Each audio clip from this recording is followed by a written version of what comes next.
पति बोलते हैं कि अब हाथ कट गया, तुमको हम नहीं रख पाएंगे, अपनी दूसरी शादी करेंगे, तुमको जो करना है वो करो। और हमारे मम्मी पापा तो गरीब हैं, क्योंकि पैसा लेके शादी किए थे। तो बोलते हैं कि अब जितना दिन हमसे बना तो हम कर दिए, हम तुम्हारे पीछे नहीं चल पाएंगे। कौन बोला ऐसा?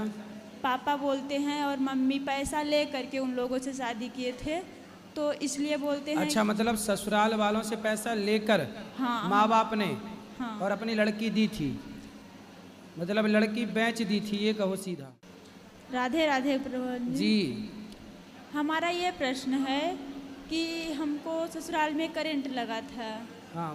फिर वहाँ पति हमारे ले आकर के अस्पताल में एडमिट किए थे, और जब हाथ का ऑपरेशन करवा दिए तो बोलते हैं जाओ तुम मायके में रहो, हम तुम अब दूसरी शादी करेंगे, हम तुमको नहीं रख पाएंगे। करंट कैसे लगा आपको? घर में फिटिंग नहीं थी तो लगा था। ससुराल में? हाँ, ससुराल में लगा था। तो ये आपका हाथ उसी करंट में चला गया? हाँ, करंट में चला गया। इन्फेक्शन बढ़ रहा था, तो फिर डॉक्टर बोले कि जाओ ऑपरेशन नहीं करवाओगी तो जान भी जा सकती है। ठीक है, तो पति ने छोड़ दिया? पति बोलते हैं कि अब हाथ कट गया, तुमको हम नहीं रख पाएंगे, अपनी दूसरी शादी करेंगे, तुमको जो करना है वो करो। और हमारे मम्मी पापा तो गरीब हैं, क्योंकि पैसा लेके शादी किए थे। तो बोलते हैं कि अब जितना दिन हमसे बना तो हम कर दिए, हम तुम्हारे पीछे नहीं चल पाएंगे। कौन बोला ऐसा? पापा बोलते हैं, और मम्मी पैसा ले करके उन लोगों से शादी किए थे, तो इसलिए बोलते हैं। अच्छा, मतलब ससुराल वालों से पैसा लेकर हाँ, माँ बाप ने हाँ। और अपनी लड़की दी थी, मतलब लड़की बेच दी थी, ये कहो सीधा। हाँ, तो यही पति अब बोलते हैं कि तुम्हारे पिता बेच दिए थे और तुम्हारा हाथ चला गया तो मैं नहीं रख पाऊंगा। पति क्या करते हैं? 2 नंबर की धंधा करते हैं गुरुजी। 2 नंबर का क्या? कोरेक्स हो गया और गांजा हो गया। गांजा वांजा बेचते हैं? हाँ। बताओ, इस हाल में जब पत्नी का हाथ ससुराल में करंट लगने से कट गया तो पुरुष को तो और साथ देना चाहिए अपनी पत्नी का। हर पति को और हर पत्नी को अपने जीवन साथी और जीवन संगिनी का एक दूसरे का हर परिस्थिति में साथ देना चाहिए, यही धर्म है। हाथ कट गया तो साथ नहीं देंगे, ये तो गलत बात है पति की। तो आपने फिर क्या निर्णय लिया? मैं तो ये बोलती हूँ कि जब तुम्हारे घर में हमारा हाथ का ऑपरेशन हो गया तो तुम्हारे द्वारा हमको जो हो जाएगा तुम्हारे लिए सही है, लेकिन तुम हमको अपने घर में और अपने साथ में रखने के लिए रेडी तो हो जाओ। तो बच्चे हैं आपके? नहीं, अभी बच्चे नहीं हुए। शादी की कितना टाइम हो गया? शादी का टाइम हो गया है 23 अप्रैल 2024 में शादी हुई थी, और 23 अगस्त 2024 में करंट लगा था। और इसके बाद फिर जनवरी से हमको ले जा कर के मायके में छोड़ दिए, घर के पछीत थी गैधुरिया के समय में, और तब से हमारा नंबर ब्लॉक लिस्ट में डाल दिए, कांटेक्ट में नहीं है। कितनी उम्र है आपकी? हमारी उम्र इस समय 22 वर्ष की है। 22 साल। तो आपके माँ बाप ने आपको कितने रुपए में बेचा था? ये हमको नहीं पता है कितने बेचे थे, लेकिन पति बोलते हैं कि तुम्हारे पिताजी हमसे पैसा ले करके और शादी किए हैं, तुमको हम नहीं रख पाएंगे। पति आ सकते हो यहाँ तो ले आना, हम उनसे बात करके समझाएंगे। पर आप अच्छे एक काम करो, आप पति के पास रहो ना ससुराल में, बोलो हम विवाह करके आए हैं, हम आपके साथ ही रहेंगे, और साथ में रहें तो फिर ले आना हमारे पास, हम उनको समझाएंगे। वो तो जब मैं ये बोलती हूँ कथा उथा के बारे में तो वही बोलते हैं कि तुम पागल जैसे बात करती हो, तुमको जो करना है तुम वो करो, हम तुम्हारे साथ में नहीं, तुम्हारे मतलब उनके हिसाब से कथा सुनना पागलपन है। हाँ। और गांजा बेचना सही है। हाँ। देखो जरा, खुद 2 नंबर ही है, गलत और सही काम के लिए। कथा वही लोग नहीं सुनते, धर्म से वही लोग नहीं जुड़ना चाहते जो स्वयं पापी हैं या अधर्मी हैं। जो गलत रास्ते पर चल रहे हैं उनको सही रास्ता क्यों अच्छा लगेगा?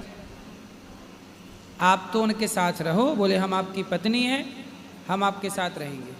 ठीक है। और ज़्यादा ऐसा करें तो बोलना कि फिर हम कहाँ जाएं, हम पुलिस को सूचना देना पड़ेगी और हम कहाँ जाएं आपके सिवा, उसी घर पे रहो। पुलिस को भी सूचना देने जब ऐसे बोले तो मैं गई थी, तो थाना प्रभारी बोले कि ये छोटी मोटी केस है, तुम लोग कुत्ते जैसे थाने पे पहुंचाए हो। आप पति के पास रहो अभी। ठीक है। पुलिस लोग भी सामान्य केस नहीं सुलझाते, बड़ा जब कुछ क्राइम हो जाएगा तब वो इन्वॉल्व होते हैं, क्राइम होने के पहले वो इन्वॉल्व नहीं होते, बोले ये सब छोटा मोटा है। तो समस्या ये है कि छोटा मोटा नहीं सुलझाएं तो बड़ा हो, छोटा ही मोटा सुलझाएं तो बड़ा ही ना हो। पर अब कौन समझाए और किसे समझाए। आप पति के पास रहो। आप अभी किसके पास हो?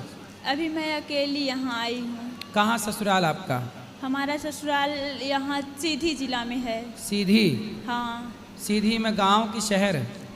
गांव अमिलिया गांव में है, करौली में है। करौली गांव? हाँ। उसके माँ बाप हैं लड़के के? हाँ हैं। तो आपके सास ससुर को आपने बोला नहीं? मैं ससुर जी से बोली थी, जब पति हमारे बोले कि हम दवा नहीं करवा पाएंगे तो मैं बोली, तो वो बोले कि हम भेजते हैं डॉक्टर तुम्हारे मायके तो दवा करवा देंगे, हमारे ससुर बोले थे। और सास को हमारे हवा की शिकायत है। तो हवा की शिकायत? हाँ। मतलब उनको कूलर की हवा लगती है? वो हवा लग गया है, लकवा की शिकायत है। लकवा? पैरालिसिस हो गया है, लकवा। हाँ। ठीक है, इसको हवावा नहीं कहते बेटा, सीधी बीमारियां हैं। हाँ, तो वो तो सीधी ज़्यादा बीमारियां हैं, इनका इलाज कराना चाहिए। ठीक है, अब आप अपने पति के पास रहो, यही विकल्प है, दूसरा कोई विकल्प नहीं। ठीक है? ठीक है। पति के पास रहो, उन्हीं के पास, उस द्वार से हट नहीं मत, बोले हम यहीं रहेंगे। राधे राधे गुरु जी। जी। जिस तुलसी की हम पूजा करते हैं घर में, क्या उसका पत्ता तोड़ के चढ़ा सकते हैं क्या? हाँ जी। किसको चढ़ाना है? भगवान को। हाँ सही है, चढ़ा सकते हैं। उस तुलसी का पत्ता भी तोड़ के चढ़ा सकते हैं? बिल्कुल बिल्कुल चढ़ा सकते हैं। जी। और गुरुजी एक और प्रश्न है, हम 2-3 साल पहले दीक्षा लिए हैं, भागलपुर से हम हैं, बिहार से, महर्षि में ही आश्रम से दीक्षा लिए हैं। तो उनका हम स्तुति विनती करते हैं ससमय और भजन भी करते हैं, किंतु उनके भजन से ज़्यादा हमें राधा रानी के भजन में मन लगता है। सही है। तो ये तो गुनाह वो किनका भजन कराते हैं? जी, वो किनका भजन कराते हैं? वो तो अपना भजन, वो भी तो भगवान का ही भजन कराते हैं गुरुजी। कौन सी भगवान का? संत लोग के भजन करवाते हैं। मतलब वो खुद की पूजा कराते हैं? जी। भगवान की पूजा नहीं कराते? भगवान की भी कराते हैं। कौन सी भगवान की? वो तो सभी भगवान आते हैं उसमें, सभी के लिए। जो सभी मतलब कितने भगवान होते हैं? राम कृष्ण सभी लोग के करवाते हैं। तो राम की पूजा कराते हैं वो? जी कराते हैं। कि स्वयं की कराते रहते हैं? नहीं नहीं, राम अपनी की भी फोटो कराते हैं, राम की भी कराते हैं गुरुजी। सही है। जी। तो ठीक है, राम कृष्ण और राधा कोई अलग तत्व नहीं है, एक ही है। जी जी, धन्यवाद।